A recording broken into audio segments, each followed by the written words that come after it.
Tricia McLaughlin is joining me now. She's Assistant Secretary of Homeland Security. Tricia, I've known you for years. You and Secretary Noem are doing a bang-up job. Congratulations on everything you've achieved so far in the first 100-some-odd days in office. Oh, thank you, Scott. I'm proud to serve the American people. And under Secretary Noem and President Trump, they've had some historic victories. And thanks for getting out there and speaking the truth. You had a press conference earlier today. Let's talk about some of it involves a lot of the legal challenges the administration is facing to deporting these criminal illegals that are in this country.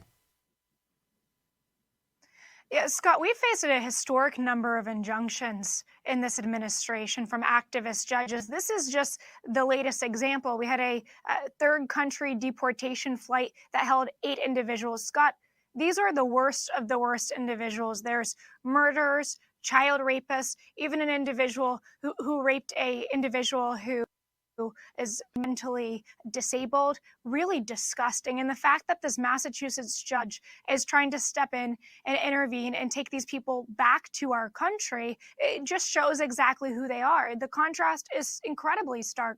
Scott, you have Secretary Noem and President Trump and our brave ICE enforcement officers who are working every single day to get these vicious criminals off of American streets. And then on the other hand, you have these activist judges who are happy to turn a blind eye to these crimes and get these people back on American soil.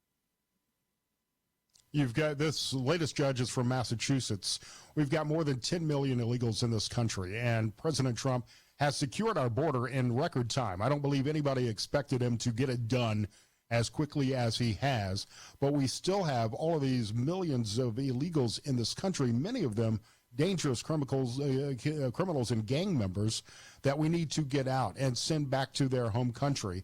And these judges are making it that much more difficult to make our country safe.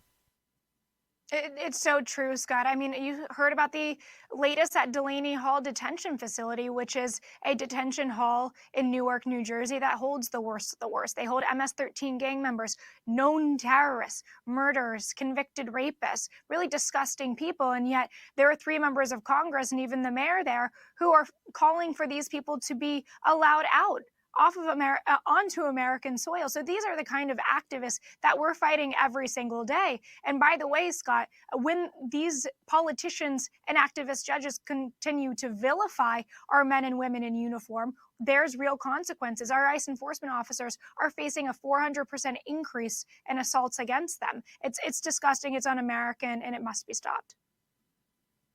Congresswoman McIver charged with assaulting 2 of those agents in New Jersey. What should happen to her, in your opinion? I'm going to leave that to the DOJ, but I think an example needs to be set. If you lay a finger on our ICE enforcement officers, there has to be repercussions. And just to give viewers the facts there, these 3 members of Congress, as a vehicle was entering the detention facility and the gates were open, they took that opportunity and stormed that detention facility, making it to the first security checkpoint. So they trespassed, they broke the law, and they're trying to say that they broke the law in the name of oversight, but it's completely false. We have proper procedures, proper channels to actually conduct oversight and take one of these tours, and putting our law enforcement, the detainees, and our staff at these detention facilities is just unacceptable. Kilmara Abrego Garcia has become one of the poster children for Democrats in favor of keeping these criminal gang members in our country for people like Senator Van Hollen. What is this just the public being misled by people like Senator Van Hollen as to who these people really are and how dangerous they are to the rest of us?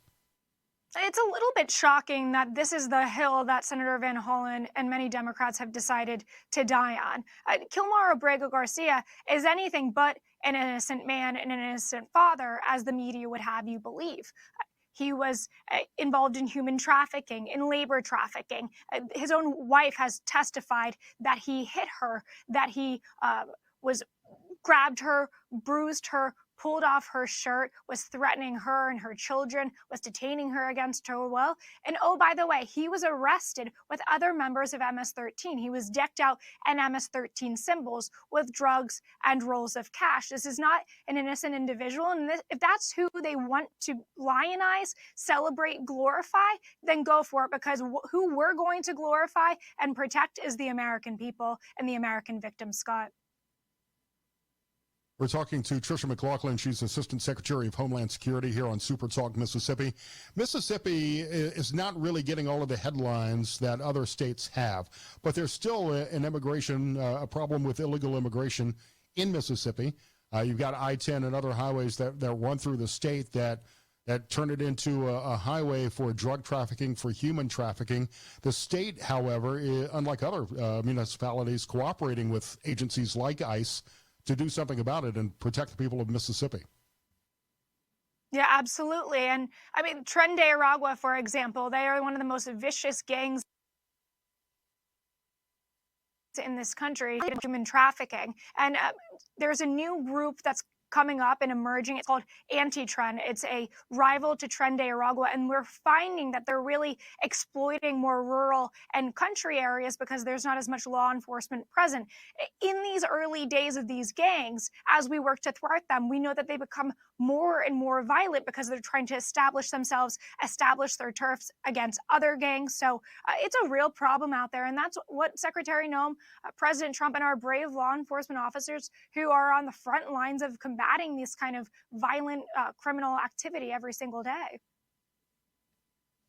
The state attorney general, Lynn Finch, is actually on the border today. Mississippi is one of the few states that now has the authority to enforce some federal immigration law. I believe it's part of the ICE's Section 287 program. How can you work with Mississippi and other states to extend the resources that ICE and DHS have to protect us and to round up these gang members and criminal illegals? Well, under the Trump administration, we've established 562 agreements under the authority that you mentioned, 287G, which really means deputizing these local and state law enforcement officers to conduct immigration enforcement. It's a very powerful tool. We've seen Florida has used it miraculously. They have, under Operation Tidal Wave, they've arrested more than 1,100 individuals in just one 3-day operation alone. And so we're looking forward to seeing Mississippi and other states as well really utilize that tool. We know that our state and local law enforcement, they know these areas better than anyone, and they care about these communities better than anyone. They want to get these vicious criminals out. So I think we're going to see a lot of success, a lot more workforce operations, and a lot more raids under this program. Is it possible that along the way mistakes could be made? I don't know a lot about this story, but it's getting headlines across the state today. A Danish man in Mississippi who's lived in the state for a dozen years is now imprisoned in Louisiana, and he's been there for a few weeks after ICE took him into custody because of what he's calling and what his wife is calling a paperwork miscommunication. Will these mistakes happen, and how can ICE and DHS rectify them if a mistake is made? Scott, I'm not familiar with this particular case, but I will say CBP, as well as ICE and our law enforcement across the country, follow proper protocols. We do have a high task at our hand, which is to get 15 to 20 million people who have entered this country illegally in the last 4 years out of this country.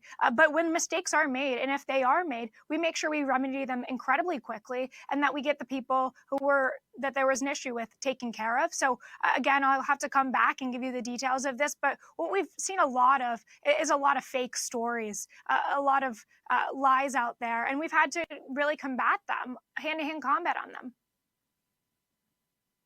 Because at the end of the day, we're not opposed to immigration. Immigrants have built this country as long as it's done legally, and I think that the incentive of paying people to leave the country voluntarily if they're here illegally, with the option of being able to return through the legal process, is a great way to do this without overextending federal resources to round them up and deport them involuntarily.